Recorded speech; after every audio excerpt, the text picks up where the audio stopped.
and their fortress. Okay. And in this, there are 2 fortresses you can make your own and kind of trick out.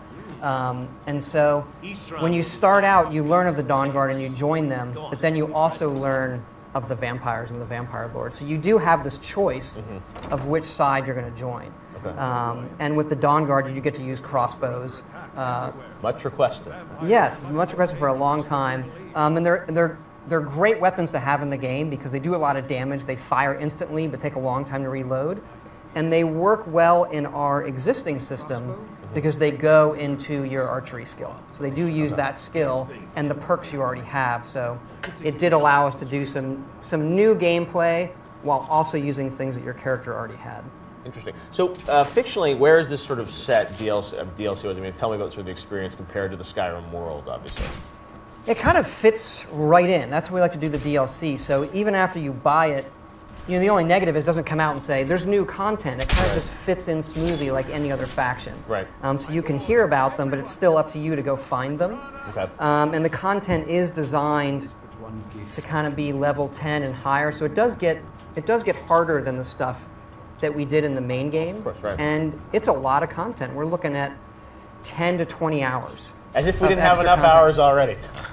Yeah, and people want more. They have insatiable appetite for this stuff. Yeah, we make the stuff extra big. It's just how it ends up. We have a lot of great guys making a lot of great stuff, and we want to get it in front of people. Right. Now, as we play through this, are there what else are we going to experience that's new or different? Obviously, than we talked about the crossbow. Obviously, new story. But I mean, is there any other? When you're the vampire lord, you can see some of that here. There's a lot of good melee attacks you can do.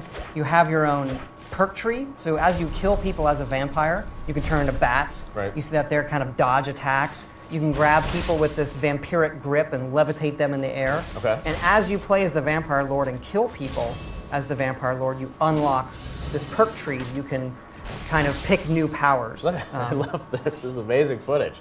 And you can summon gargoyles that you see here. Who would not pick this, right?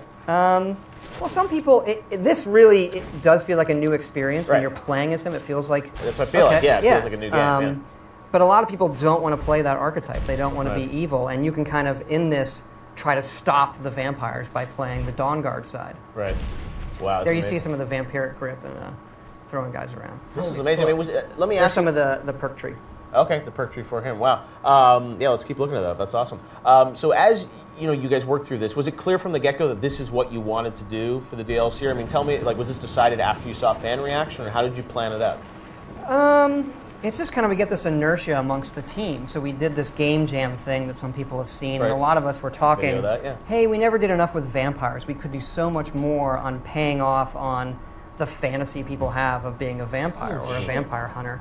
But this isn't the only DLC we're doing. We are working on other stuff that's going to be talked about later, and the price points on those, they're not all going to be $20. So they're all going to be the same. So we just kind of do what we think is appropriate. This is the Soul Cairn. This is this large area of Oblivion where necromancers bring soul from. I mean, it just feels, what I love about this is it feels so fresh, too. Right? People have already explored the world, but it's like this feels like a new I'm happy to hear that. experience. That's what we were really going for, that you feel like it's Skyrim, but it feels like something new. And the internet, I think, just exploded. That's awesome. So you guys have obviously been working behind the scenes on this for a while.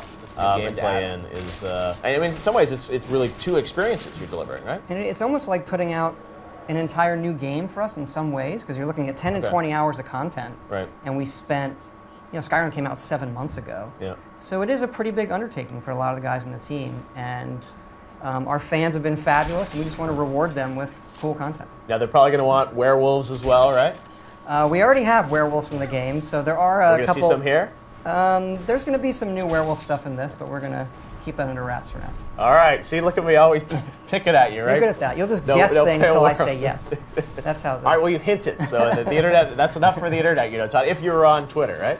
If I was. If you were on Twitter. Now, Justine, do we have questions for it? Are we going to allow Todd, the man who doesn't have a Twitter account, to get some questions from the internet? Oh, Jeff. This is the best way to do it, I suppose. Do we have Twitter questions? Of course. This one is probably my favorite, so I'm hoping that you will agree to this. Are the rumors online about the new shouts true? Can you give us at home an example? So they want you to shout. They want me to shout? They want you to shout. No, I don't do that. He's never done that. I asked him all last year. Never got a foozer out. There are some new shouts in the DLC. My favorite one is called the Soul Tear. which allows you to shout at somebody, suck their soul out, that comes to you, and then they become an undead minion of yours. Pretty badass. Enslavement. We're not bad with that. All right. Sounds pretty painful.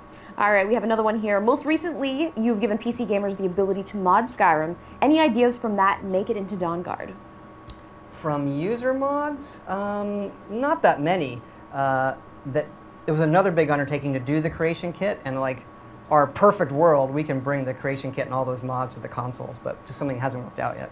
Right. Is that something you're active? I mean, I know there's a lot of challenges with the I don't know that I define it active. There are a lot of challenges there. Right, yeah. One day...